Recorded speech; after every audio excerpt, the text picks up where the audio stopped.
I-real talking kita. Pero hindi siya yung pinaka-maximum na performance ng motor mo.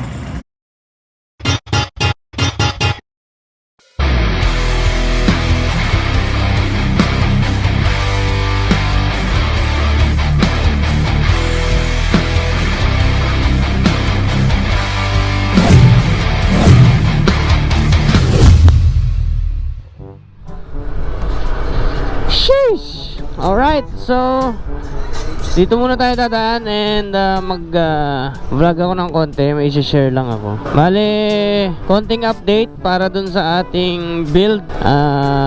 Nakonta ka na yung may-ari. Positive na yung ating makina. Gagawin natin is paano yun mababayaran sa kanya, kasi willing naman niyang ipadala yun. Sabi nga niya kahit nga daw mauna yung ipadala bago ko nabayaran. Tapos syempre contact na rin natin yun sa ibang bansa, na in case na may mga magpapadala sa inyo, may gustong kumuha ng mga makina rin, ng mga parts sa ibang bansa, bali siya na yung gagawin nating contact doon sa kabila. Anyway, so ganito, ang magiging problema natin doon sa motor na yon ay yung magiging carburetor niya, yung Electron.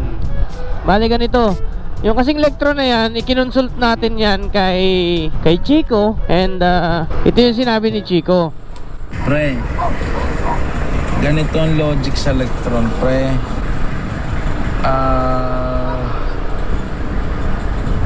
Kika, i-real talking kita. Hindi ka-advisable bumili ng second hand, pre. Kasi Electron, pag binili mo pala yan, dapat dun mismo sa US, pag binibili yan, pre, magpipill up ka talaga ng specs ng motor mo. So ang ibig sabihin, ang kada Electron ng car, pre, meron yan dedicated na unit, dedicated na specs.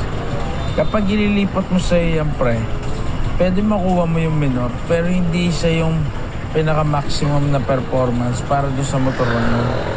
Kasi kada Electron, pre, sinabmitan niya ng form ng specs ng motor na paglalagyan.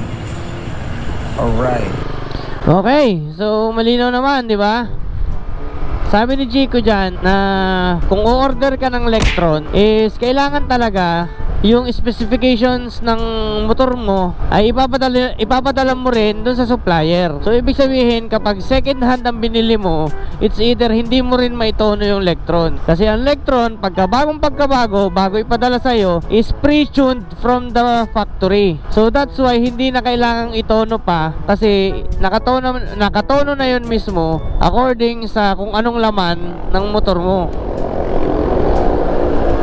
Yun. Kaya pala naman, no need to tune yung carburetor mo, kasi nakatono naman pala yun kung depende sa kung anong laman, anong karga ng motor mo. Yun, simple. Ngayon, ang ano lang kaya kasi sa kanya, ang maganda sa kanya, kapag halimbawa bumababa, katulad dito, yan, bumababa, tumataas ng elevation. Nagbabago kasi yung nipis at kapal ng hangin, yung lamig at init, yung temperature. Yan lang yung nagbabago. So, nagse-self-adjustment na si Electron para lang tumuno ng maganda dun sa ano mismo, according sa makina niya. Yan. Bali, yun lang ang gusto kong ipaalam sa inyo. And yung ating NS250R, bala kong ilagay sa Pantra, hindi ko muna ilalagay kasi maghihintay pa ako ng budget. Hayaan ko na muna, ayusin ko na muna yun na ganun ang setup. Okay naman siguro yun na ganun ang setup, diba? So ganun na muna yung setup niya for the meantime. And sunod naman ay yung, siguro unahin ko muna si Stalker. Ang dami kasi pumapasok sa utak ko. Unang-una, yung isa, may pagawain pa tayong isa, yung Raider 150 na stock. Syempre pang araw-araw ko yun, nahihirapan kasi ako pag ganito. Ito kasi reliable, oo, reliable siya.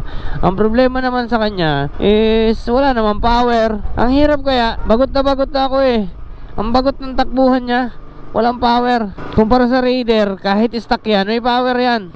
Pag 2-stroke naman, may power din naman talaga. Ang problema nga lang naman sa kanya, para magka-power siya, syempre patatakawin mo sa gasolina. Yung NS250R, dalawang karburador, 34. Paano ka makakatipid doon? 34 pa nga lang, isa pala ang solido na ang takbo. Solido din sa gas. Lalo na pag dalawa, di ba? Hirap. Ayun, so konting update lang regarding dun sa Electron.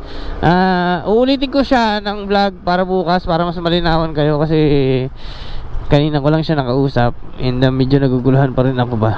Ay nako. So ang target muna natin is mapandar yung Raider, maayos ng konti yung 2-stroke, pero hindi muna natin siya ililipat sa Pantra. Sunod paandarin natin si Stalker, or bibili kasi ako ng big bike eh. Ibebenta ko na yung ating MT-07. May MT-07 kasi ako, hindi ko lang inilalabas. Yan, hindi ko inilalabas kasi pantrabaho ko yun eh, hindi pang vlog. So ibenta ko yun, swap ko yun, add cash na lang ako. Bili ako ng 1000cc na siguro. Talo na tayo 1000cc, o kaya yung pupusuan ko kasi yung GSX-R na 750. Meron na ako napagtanungan galing sa tropa, so benta sa atin. Bahala na, it's either add swap, basta bahala na ako anong kalabasan. Well, ayun. So again, naguguluhan kasi ako, hindi ako makapag-decide eh. Ang dami ko kasing project. Ang problema ko, kwarta. Wala akong kwarta.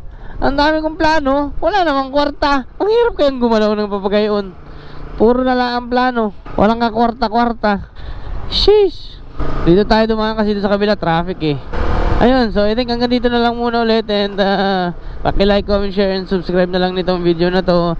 Again, paki-follow na lang yung ating page. Meron tayong bagong page, The Racing Glitch. Alright? The Racing Glitch, paki-follow na lang siya. So bagong page yan, kagagawa pa lang.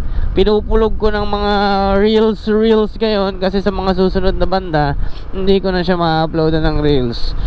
Puro na lang update sa mga bikes, kaya ganun yun. Ay nako, wala tayong vlog eh. So ganito na lang. Again, uunahin natin is si Raider. Sunod kay Raider, si NS250R.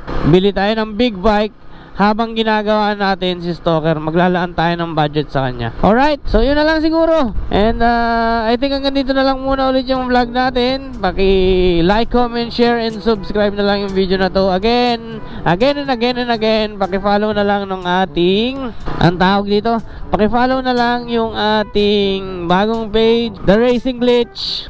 Alright. Hindi ko na alam, naliligaw na ako. Nasaan na ba ako dito? Saan ba ako dadaan? Vlog kasi ng vlog eh. Hindi na ako nakafocus eh. Ano ba yan nga? Ngayon kasi ako dumaan dito. Nasaan yung labasan dito? Ay, ina ko talaga. Ayop na yan. Nasaan na ako? Pastilan. Sheesh! Ulit!